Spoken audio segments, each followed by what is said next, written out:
You ask Tiger to calculate. This deals with linear inequalities with one unknown. The final result is x greater than -6.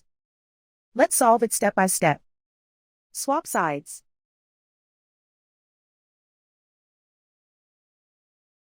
Group all constants on the right side of the inequality. Subtract 7 from both sides.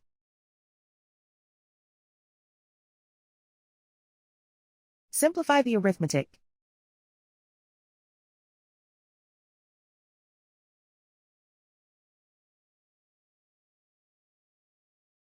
Convert the x into a positive number. Multiply both sides by -1.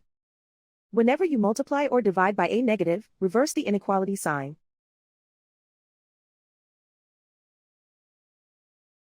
Remove the ones.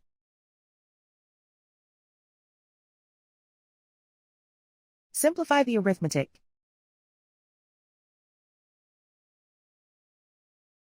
Plot the solution on a coordinate grid. And so the final result is x greater than -6.